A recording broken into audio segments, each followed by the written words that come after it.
right. You want to put your headset on? Yeah, it'd be helpful, huh? Yeah. Just kind of drowns out the rest of the noise, but perfect.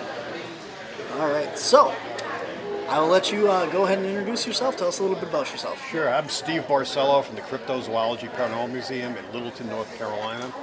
And I'm just down here at the Cryptid Con, kind of networking and working the floors and promoting the museum in the town of Littleton. And plus shooting some YouTube for our channel so we can get some video up. And this way folks that couldn't make it can vicariously live through us as we travel around and go out and see things and do interviews.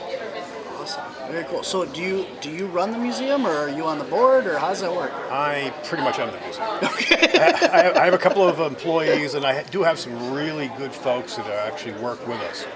Some gentlemen actually go out and do the research with us.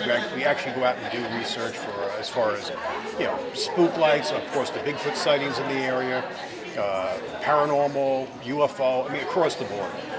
Most of the guys in our team are retired cops and military. Some of the guys are younger and still working, so we need a few young people to get up there and get the game cameras up in the trees and stuff. But we go out there, we actually take the public out on tours and do Bigfooting, and we do paranormal stuff. Right now, because we moved to a new building, and because of COVID, of course, things have changed. We're getting access back into some of the locations, but we've been doing basically having people ghost hunt at the museum, which is an old building, which has some crazy history to it. And the last group that came through, which was about a week ago, got some amazing stuff. We have a rocking chair that supposedly rocks, and we actually caught that rocking on camera. They had their SLS cameras and a bunch of other equipment, but we got amazing stuff. It was a really hot day, so I was thrilled. Oh, that's really cool. I don't think I know of any other museums that have like on-site investigating like that. Yeah, we're just trying to do something different. We couldn't get, one of the locations we used to go to is called the Doll House. It's this old farmhouse up the road. This woman, Reby Reed, actually used to sell dolls out of it years ago. And I've lived in the town for 10 years. It's been closed since I've been there. But she told me about dolls talking to her. She'd go in, one doll said, "Mama, I'm hungry, applesauce, please." Scared her so bad she wet herself and told me about it. So we went in and did an investigation, got some crazy stuff, and then went back to her. And the names we got made sense. So that was my son who died in '87. That'd be my uncle. So it actually all, and I didn't know her background. So we talked to her about opening it to the public, and she was kind of leery. But once we did it, whatever we brought in, she got half. And on top of that, the dolls are selling, which are kind of scaring us. We're going to have the dollhouse after a while. But people loved it. And it was a creepy place. We walk in there, we get things to move and things to happen. It's ghost hunting. Some nights were slow, and some nights it was like a three-ring circus. So we're hoping to get back in there at some point too. Right now, coming out of COVID, as everyone's knowing in the business world, it's hard to get people to work. I used to have interns, people begging to come work for free, basically. And now it's like in the summer I can get a few, but otherwise it's been kind of rough. So. But like I said, we moved from a 250 square foot facility in front of an old historic house to this new building. And we've been there. Actually, I got the keys just before last year's Cryptid Con. And then we got some money in, and we actually were able to start working on the place. So as soon as we walked in, we realized the toilets didn't work. Had to replace that, then we had wiring issues. We still got a leak in the roof in the back, which we thought was temporarily fixed, and that's come back. So when you deal with an old building, it's the growing pains. So we're renting it now with the option to buy, so we will buy it. We just got a new mini splitter, this massive unit to give us air conditioning and heat and stuff. We do have some heat right now, but also very small. So it's a work in progress, but it's been a great draw for the town. We get people in from all over. We've been lucky enough to be on Travel Channel, MTV, NPR, PBS just came through and did a piece on it right after COVID. All the local stations have done stuff. We've been very gifted as far as the way the media's come through. So. Yeah, until you came up today, I hadn't actually heard of it. So, but I've never been to North Carolina, right. And I've never been to South Carolina yet. So. Yeah, we're still promoting. I mean, we were really moving along. We were chugging. We had a lot of irons in the fire, and COVID just shut them down. Even when I was up in Gettysburg, I did a lot of. That's how the YouTube channel really started to go, because I had nothing else to do but travel. So I would go out there with my mask. I'd show I got my mask, I got my Dinty Moore stew, I'm being safe, got my hand sanitizer. And I'd go to hotels where a murder took place or a murder-suicide, and I would, tell the story, and if the internet was good enough, I could go live, and people loved it because they could actually, curiously ghost hunt with us from home, and it was a little bit of lag time, but ask questions that I could ask for them and stuff, and it became a popular thing, and our numbers were way up. We were lucky enough to get monetized, and so it was another revenue stream to help keep the museum afloat too. And things have changed now. I mean, people are back to work, and now we've got the new building. So, and I was elected official in town. I was a commissioned mayor pro tem. That was 5 years. So I just resigned from that last month, stepped down, so I can concentrate more on the business now since things are coming back to life. And do things like this, travel, which I couldn't do before. So what got you into all this? In my past, I've done a lot of crazy, but I was a journalist in the New York Daily News for a while, and I've always had an interest in the paranormal. Love the cryptic stuff, but I'm from Long Island, New York. There's, no Bigfoots there. We're happy to see squirrels, So, basically, I did a couple of pieces. I was actually at a Christmas party in Manhattan, and one of the guys came up to me. I was up at the bar, says, I was just telling the boss how that you're into this paranormal. Hey, what's up? And basically, I said, why would you tell her that? You kill my credibility. Take care. And so pretty funny. So I go over and talk to Gretchen, was my boss at the time. She was English, and she was into the paranormal. So we started talking about it, and it's like, and she goes, "You never told me this." I go, "Why would I? Why would you bring this up to your boss?" "Oh, by the way, I'm crazy. I'm into this." So anyway, she says, "Why don't we do something with this?" And I said, "Wait a second. You're going to pay me to go out there?" So we sat down a couple months later, worked out some budgets and stuff. And the first one I did was supposed to be a Jersey Devil documentary. And it just went to hell in a handbag. It was a whole crazy story that I went into. That's long. I called in to go chase Lindsay Lohan because she was on Long Island. Stuff when that was still popular. Is she anyway, a cryptid too, or pretty much? And but it was kind of funny. They thought she was on the island. She was in Manhattan, so I was able to reach out to her dad, Michael, and all. I mean, it's just the contacts you had back then. Anyway, but I ended up having to cut it short, which really sucked. But the worst part is the gentleman I need, the main interview wasn't available. One of the gentlemen from the Leeds family. So anyway, the little bit of time I spent down there filming, I got all this great paranormal stuff. So I went back to the boss. I said, and she apologized that I got pulled out. And she said, "Can I go back? I'd like to repitch that as a paranormal piece." She goes, "Carte blanche, whatever you need." So we reset it up, went down there. So we ended up doing this piece, which is online. It's Speaking to Ghosts in Smithville. And that ended up being on the Daily News. It was be like a featured story in the paper with a link and some photos and bringing you to their video page. It was on YouTube too. And so basically that was number one on the Daily News webpage for 4 days straight. So the manager came back to me and said, "What else do you have?" So I'm going, "This is great. This is working. I can have my own little niche. I can get away from doing courts and some of the stuff I hated doing." And so I pitched Bigfoot in Whitehall, New York. And so they were going like, "We would say no, but you seem to know what you're doing," so they let me go up and do that. And that was real popular. So little by little, whenever we had time, there was a lot of breaking stories, I could go out and pitch something fun and do it. But then the business was changing years later, and newspapers are just dying. New management came in. All my bosses eventually got removed, fired, or whatever. And I never got canned, but eventually they got down to my level, and they basically cut me from 7 days a week down to like using me 2, 3, 4, whatever was convenient for them. Which you can't do. If you're out there, you have to be connected. You have to be in touch with the police and the celebrity stuff in the Hamptons, all that. Yeah, you have to spend your time. Otherwise, you're just not going to be able to chase your stories. So I knew the end was coming, so it was time to say, screw this. And off to North Carolina I went. Well, I was looking all over. I looked in multiple states, but ended up settling in Littleton, North Carolina, ended up in a haunted house, which I wasn't planning on doing. And my wife's not into this. We got this big old house for next to nothing. And then after kind of taking advantage of that, doing some ghost walks and stuff in the town, doing some touristy things, then the Bigfoot sightings came in, which I thought was crazy, but I started interviewing people because that's my background. And we've had amazing, amazing stories. One of the ones that went on coast to coast, actually we've been on coast to coast 3 times in 1 year. So just stories that hit there. But one was very interesting. There's a gentleman, Jesse Walker. He was a retired school teacher, or is a retired school teacher. He was, this is 2 years ago, so he was 73 at the time, had a sighting in his backyard at 1 o'clock in the afternoon. And he was horrified. I mean, it freaked him out. He ran to the car, his girlfriend said, "What's the matter?" And she brings him to my house. I go outside, and there's Jesse crying in the front yard, so I bring him in and interview him, and he cries through the interview. So that got carried all over. And here's a guy in town, though, that everyone knew. They've had him as a school teacher.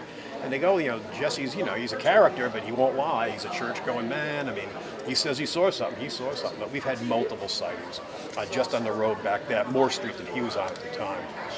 One of the original ones was Tiffany Merrill had a sighting January the 8th, 2016, 5 o'clock in the morning. She was on the phone with her mother discussing who was going to take her 5-year-old daughter Bella to kindergarten, and she hears this noise in the woods behind her house, and she's on the side, which is nothing, just dense woods behind her. Sees this large creature quickly moving through the woods behind her house. Her mom goes, "What is the matter?" Thinking it's an intruder. She explains what she's seeing. Her mom says, "Call Steve around the corner. He knows about these things." So she didn't know me from Adam. Her mom called me, and of course I missed the phone call at that hour. Play phone tag with her. So the journalism comes out of me. I run over there to see her. Her daughter is walking back, pacing in the front yard, horrified. I interview her, and basically she tells me what she saw, and I went back out in the woods and reenacted. I could find some broken branches, no hair. The leaf litter was very deep, but I could see footfalls. We measured those out. Basically, I ran the story. A local newspaper came in. That brought in, what was it? I think it was CBS out of Raleigh. I don't remember exactly which one it was now. And that brought in, that's where Travel Channel came through. It just took off from there. She was so horrified, pulled her daughter out of school and moved away by week 2. So, but it's so many stories. I mean, if it was just one, it would be okay. It's a passing thing. Comes in all the time. Ebony Bird's another one, came by, had a sighting. Actually, her sighting was right before Jesse Walker. So, and that's all that same back road there. This is, it's basically part of an entranceway for a hunting preserve. So it's, no one really hunts there because it's too close to the town itself. But it's a road that goes into a much deeper woods there. Logging kind of is the trade out there. So, yeah, it's crazy. It's not what I thought I'd be doing in retirement. Or semi-retirement, running a cryptozoology museum and out Bigfooting and stuff, but we're loving it, and it's helped flip a town around. We have a Bigfoot brewery coming in. We got a Littleton Food and Spirit in town, sells a Bigfoot burger now. Daphne's Coffee Shop has Bigfoot cookies periodically. We have a bistro came in, a wine shop. We just had a new school just opened. Lakeland Theater's been renovated. We're going to be doing our events there.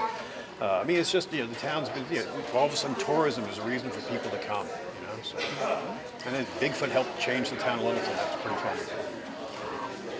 So what all do you have in your museum? Like, what can people expect? If you come by the museum, like I said, it's a work in progress, but we still have a lot of stuff in there.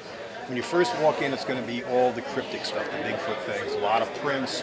We have TVs running videos and interviews. And then as you walk into on the other side, be the counter, we have some merchandise. As you go beyond that, that's where the paranormal stuff is. And the reason we have it set up that way, even we had the little location, we separated. We are in the Bible Belt, and some people, they love the Bigfoot stuff, but they're horrified by anything paranormal. So we try to separate that. And as we move into the other room in the back, it's a big building, we're going to probably put more paranormal stuff in that room too. And I'm going to hopefully expand the crypt again. We have a little bit of a UFO display. We got more of that. We're working on the back building, some displays. And then we want to get more into just general things. Well, one of the things we're going to have to, we want to represent other museums like Mothman. We're doing a little piece on Mothman, talk about that. We have a little hodag in the back. So just, we're going to take up a large part of the museum, but talk about other cryptids, not just, we specialize on the ones in our area, but explain to people who aren't totally versed in this. And actually, like I said, we're doing a tie-in with MetaZoo too, which is perfect. So we're going to have a little area from MetaZoo. We've been with them from the Kickstarter right from the beginning. So. But and Mike from MetaZoo, Mike Whitehouse, incredibly good to the museum, really helpful. So we've been very lucky. Like I said, we've got a long way to go. We survived COVID, so now we just got to get over this speed bump of slow times through the winter here, and just kind of float things. And hopefully we can get past this. I think we'll be fine. And then, finish the murals in the building. But yeah, we have a lot of stuff in there. I mean, a lot of dolls. Oh my God, we have so much stuff sent to us. Shrunken heads. Stuffed monkey head that was given to us as a tribal piece. This guy got it, he swore it was cursed and it gave him bad luck and he needed to get rid of it. So a lot of stories like that. One of the clowns that we have in there is up on the shelf, and if the clown itself won't move, but the reflection will. So people have got it almost daily. I mean, sometimes it goes a couple of days no way, but other times the eye will roll over and they can actually see the eye move, and sometimes it actually grimaces. Tends to do it more for women than men, but a lot of things like that people love. I mean, they come and actually have a personal experience and actually have something to do with it. I was going to ask you, like everybody's heard of the Bigfoot cast and pictures and stuff like that, but what you had for paranormal? So yeah, so it's a little bit of everything. So, we have a Confederate soldier. Actually, I can show you some of that stuff here, but that's just going to help on your podcast that I'll show you later. Yeah. But we've actually gone out there, and we've used a lot of Confederate and Revolutionary. Actually, the house that I live in used to be the museum. It's like right on the old Stagecoach Road coming out of Halifax. And Persons Ordinary is right around the corner. That was licensed by King George II, 1739. And we used to ghost hunt there too. We're trying to get back into that place. That's run by the Women's Club. But it's a lot of cool history there. But so we're trying to take advantage of things and bring people to town, and and we share the wealth. When we bring something in, it's good for everybody. Everybody gets a little piece of the pie. Helps everyone. You do maintenance on the buildings and stuff like that, or pay taxes, whatever they need to do. But, yeah, it's just like I said.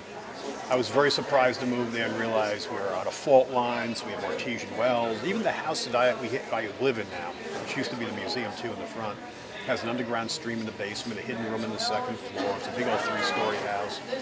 We were told it was a bordello at one point, a whorehouse basically. And so the house was spun. It used to face the old Stagecoach Road, and that was spun in 1895 to face Mosby Avenue. We don't have the exact date on the house. We know 1850s it was there. We have maps showing that. And the timbers of this thing are huge. I mean, it's just it's peg work. It's crazy. But this house goes back before there was electric, before there was plumbing inside. The kitchen would have been out back. I mean, and out behind that is a carriage house too. We have like just a little shy of 2 acres of property in the back. Part of it's wood. So coming from Long Island, there's like a little postage stamp piece of property. It's like I'm getting all this for $52,000. What are you kidding me? So, and the house needs work. And that's one of the reasons we had to put a roof on it. The heating system died. But the growing pains of salvaging an old building. So now we're doing that with the museum. So now I got 2 projects going. So besides Bigfoot, what other cryptids and stuff have you had down in North Carolina? We do a lot. Actually, I just got back. I'm going to get the date wrong. I think it's not last week, the week before. I was up in Brown Mountains doing the little video and investigation of the Brown Mountain lights. Had no luck. It's funny, just yesterday, a guy sent me an email, ran into this gentleman who was there on the lookout point with me. He's actually just a photographer, and he was out there to try to get shots of the stars moving through. And he sent me a picture and video, goes, look, I think I got one of the lights in the time exposures on the mountain. So that's pretty cool. So I got to talk back to him, but I didn't get anything. I brought thermal cameras. I was curious, do these things give off heat? While we were there was a family that pulled up, and they get out of the car and going, look, I'm seeing them. I'm walking over there, and so is this photographer.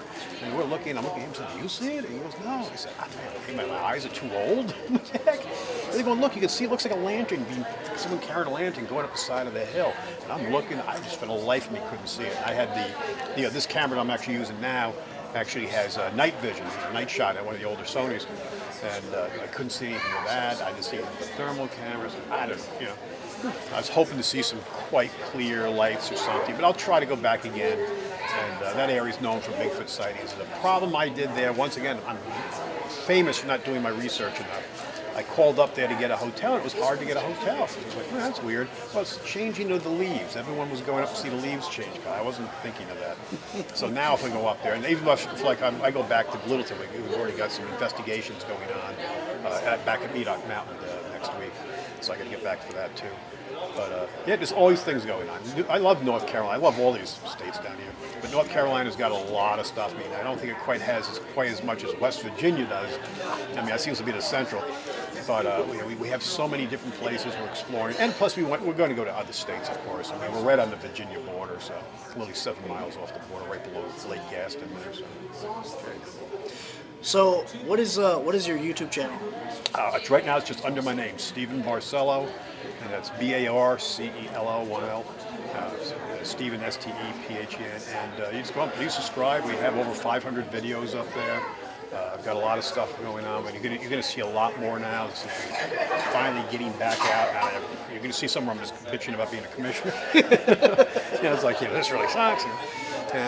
But anyway, so now I'm going to be able to get more better content up. Like even here, I'm running around just doing some interviews and talking to people. And then when I leave tomorrow, my plan is to try to find a location, since I've got a 600-mile trip home. I don't have to go home the next day. If I can find a place along the way and grab another story, I'll do that too.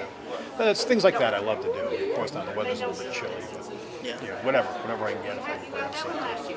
We've been up to Cherokee, like I said. We've been over another famous one where I went over to do a UFO story down on the coast. once again, didn't do my research, didn't check the weather. And I get down there, there was reports of lights like the week before. People seeing lights up over the ocean. And I get out there, I get this hotel, still during the great pandemic scare, so the hotels were pretty empty. I get a 5th or 6th floor room, I think it was a 6th floor room. And I get up there, and all I could look out to the bay, or the ocean I should say, I could only see out so far because of this haze. I mean, well, day 2 it was even worse. From the beach, I couldn't even see my balcony. So it was like so much for seeing this. So it was funny, I was going live, and one of the guys reached out to me, who's another podcaster down there, and he said, we'll come over, we'll tell you the stories of the hermit that lived at the beach and all this other stuff. So I picked up a case of beer, they popped over, we ended up doing a kind of sit down, sort of like we're doing here, out of the hotel room. So at least I kind of saved the day. But, that's kind of the thing I need to do, is spend more time doing my research. But no matter what, that's the way. You have to be fluid. You never know what you're going to pick up, who you're going to be interviewing, or which way the story's going. I mean, things flip. You never know when you plan things out, and they never go as you plan anyway. So it's better to be flexible. Yeah, that's exactly right. Even here, I brought down the camera, and I forgot to bring my. I brought a wireless mic. I didn't bring AA batteries, and so I was at Walmart the other. I didn't think to grab them, and I forgot to bring a landing mic. So thank God this thing's pretty good with the shotgun mic on it, but it kind of limits you, especially in a noisy room like this, as you know. But if guys get a chance, come on by, see Littleton, North Carolina. It's a great little town, a lot of great food, great little places. When I first lived there 10 years ago, we didn't even have a bar. Now we have 3. Bigfoot brings bars in. And the brewery's not open yet, but that's under construction. That should be, by next year, the brewery should be in full operation. They're supposed to have Tex-Mex food too, so we're all excited about that. But come on by the museum, support, appreciate it. And at minimum, just check out our YouTube channel and let us know what you think.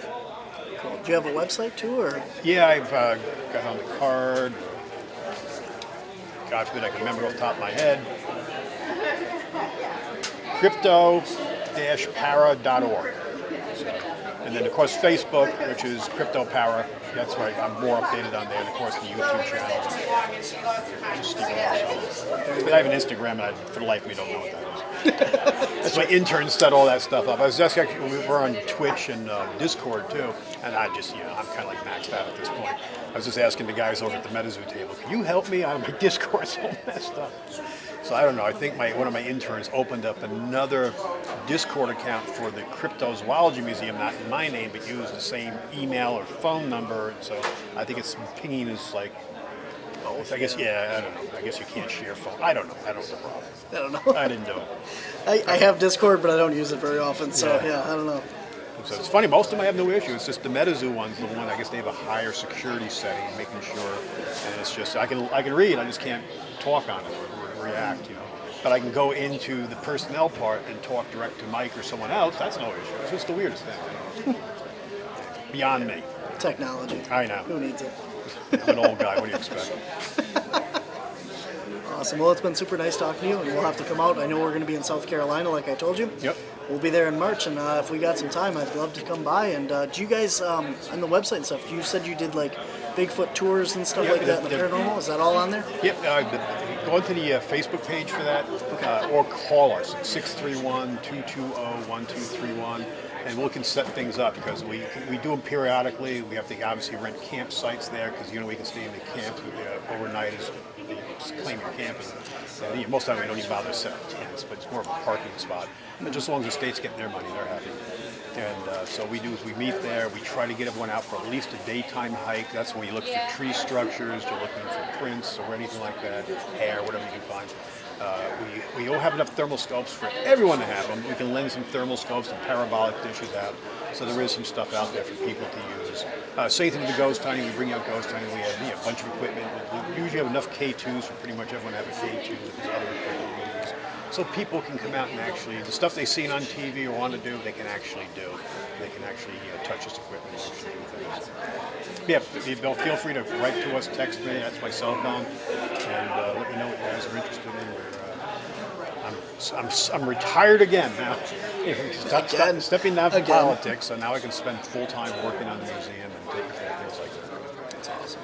I know I definitely will be in touch with you when we get down there, and hopefully all of our listeners that if you're in the area or plan to go through the area can come check it out and maybe go out ghost hunting or Bigfooting with you. We appreciate it. Thank you very much for letting me talk on your podcast. Oh, definitely. Thanks for being here, man. No problem. Thank you. Talk to you later. Barnaby Jones. I am the founder and lead investigator of Cryptids, Anomalies, and the Paranormal Society. I have several YouTube documentaries as well as a brand new show streaming on Paraflix.